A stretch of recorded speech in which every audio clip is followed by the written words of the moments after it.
So it's 2005, Mm-hmm. and you're getting to a point where I believe from what I read this weekend that Sean made the first phone call. Maybe let's get Yeah, the band back together. There was a charity gig or for the tsunami something. relief. Yeah.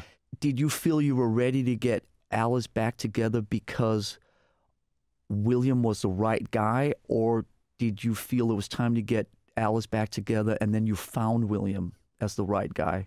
I think it was kind of more the second, because we didn't know what we were doing, and we actually asked a bunch of our friends to gig with us, and they did, like Phil Anselmo and Dan Wilson and William, and we did gigs with like our buddies and stuff, like singing a few songs and stuff like that. Before Sean called, it was an idea that I remember talking to him about a few times, and he was like, "No, like well, think about it." About getting the band back together, yeah, about getting William as a singer. No. Before William even came into the picture, we had to think about this. This is our life. We have this. We created this, and just because our friend is not here, it doesn't mean that this stuff isn't still alive, and it still speaks to people, and it's still our work, and we have nothing to be embarrassed about it. We have full ownership. This is us. This is what we do.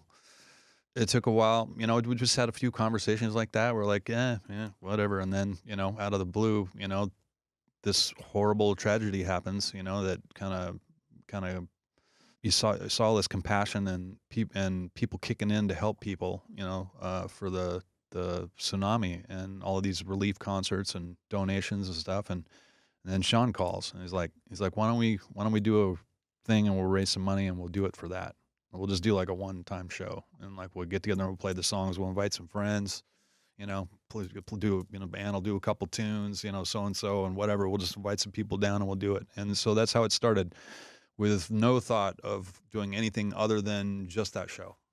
So we did that, and it was really intense. I mean, I kind of blacked out about half of that gig just because of all the emotional rawness of going through that experience and standing on the stage for the first time without my buddy, and the thing that made it cool is I was standing on stage with my other three buddies, so we were all doing it together. So we went through that process, and then, it left a positive taste in everybody's mouth, like playing the songs and stuff, even though it was, kind of heavy at the same time. But it was something that was necessary to go through to spark the thought of maybe taking the next step. So it was no grand plan. It was just something that kind of like we did a thing, and then we thought, well, let's take another step.